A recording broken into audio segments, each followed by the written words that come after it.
Hey y'all, welcome back to the channel. Okay, so in the short, I just told you that we had a major problem. This is a spur gear, y'all. This was what the problem was. And let me pull something here and I'll show you what I was talking about in the short about it being a problem, a major problem.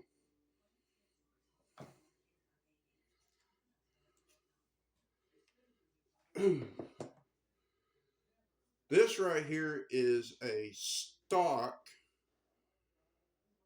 Traxxas slash spur gear shaft. Okay.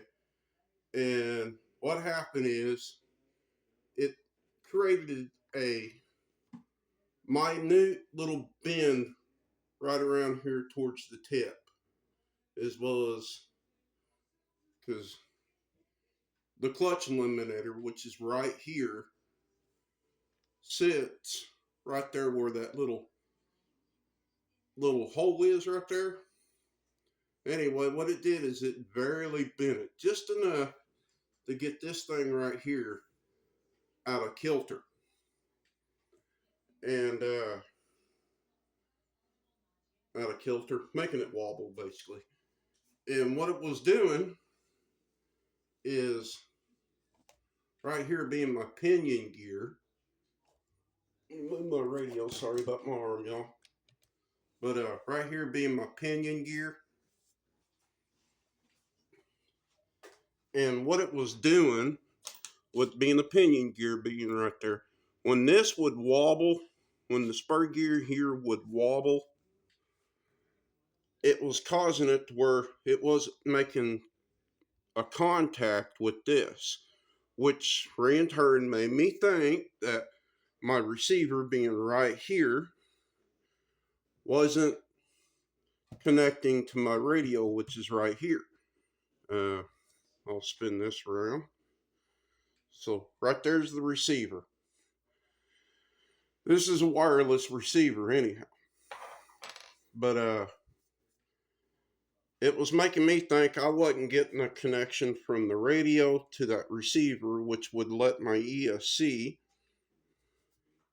being, let me spin it around, ESC being this thing right here, which in turn sends it down to the motor, to the new brushless motor, which then would connect back to the spur gear and back to the pinion gear. Well, that's what the problem was. It was bent. So basically, I'm gonna do a demonstration using y'all. Imagine this thing moving, going straight. It was doing that, but inside here, which was wobbling, which would at certain points would make this gear right here not hit this gear unless it rolled, spun to where it catches it, which in turn would make the car, take off and go. So, yeah, that was the big deal. And I want to make a correction. I did not buy the ceramic bearings. My dad did. That is a correction I need to make in the video.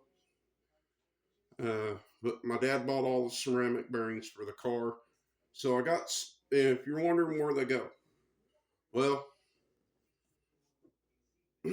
I'll just use this old transmission case here. The old transmission case. And show you exactly where it goes. Okay. With the old transmission case, where you see the bearings sitting there at, that's where one, two of them go. That's your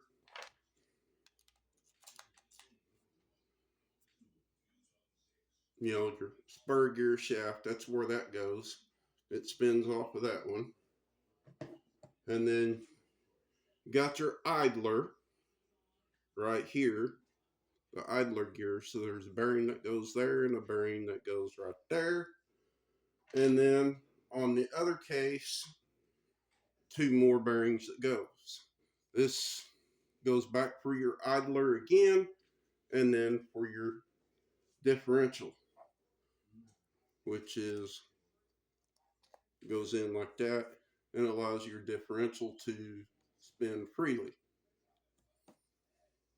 All right, we're kind of caught up on that now. So that's basically how this all plays out. And then the other bearings, where they go is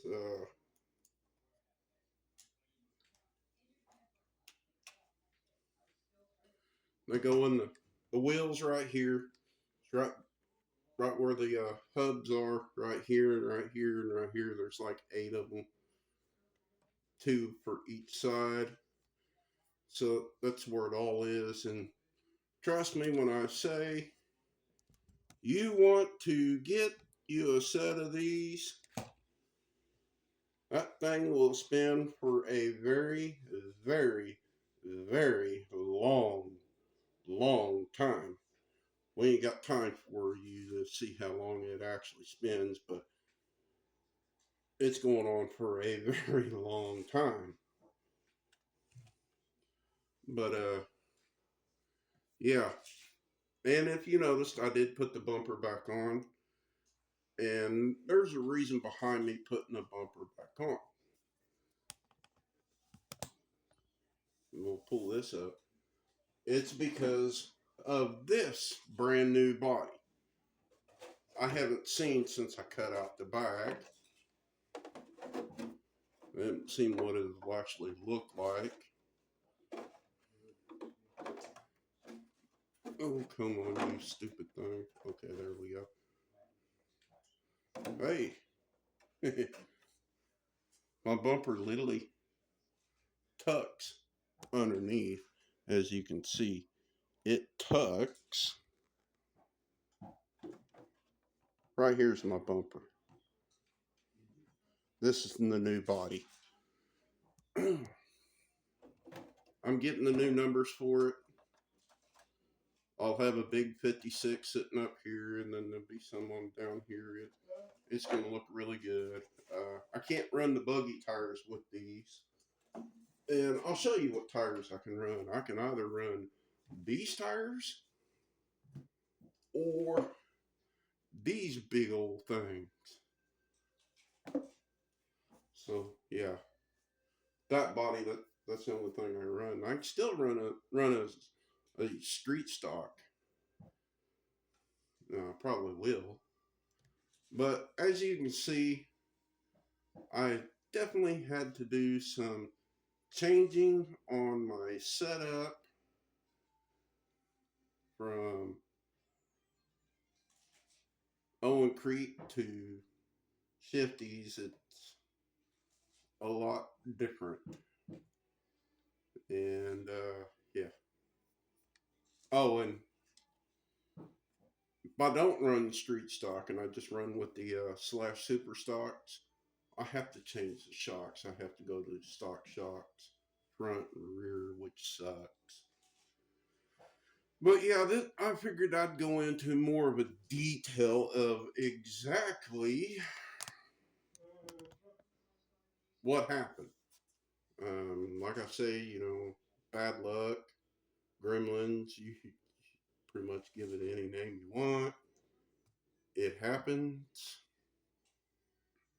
But this thing was fast, and a lot of the guys out there thought this car right here was a late model, either a crate late model or a super late model. I just ain't figured out which one yet. Neither did my dad, but he overheard them. Hey, Dad. Did they think I was a crate late model or a super late model?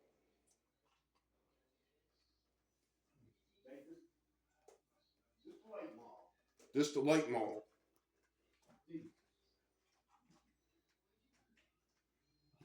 Really and truthfully, I don't see how this thing with this Mustang body right here can be even remotely considered as a late model body. Just stupid remote. Yeah, just fall. Yeah, I really just don't see it. Y'all, leave it in the comment if you think it looks like a late model. I mean, it does have the flared tire. You know, it does have the flare, but it needs to be wider down through here. You know, I need it where it comes out more this way than down this way, kind of like this one, and then more flare here in the front. You know, I think it's more of a street stock than it is late model. But hey, you know that that's okay. But no, I figured I'd just kind of go into detail about it, and you know, hopefully maybe Friday or next Saturday we'll go back out and we'll hit the track. Maybe Tuesday. I know they race on Tuesdays. We'll just see. Also depending on the weather, you know. But until then, y'all be good, be safe, enjoy what life has to offer to you, and above all, have fun. And I'll catch you on the next one. Bye.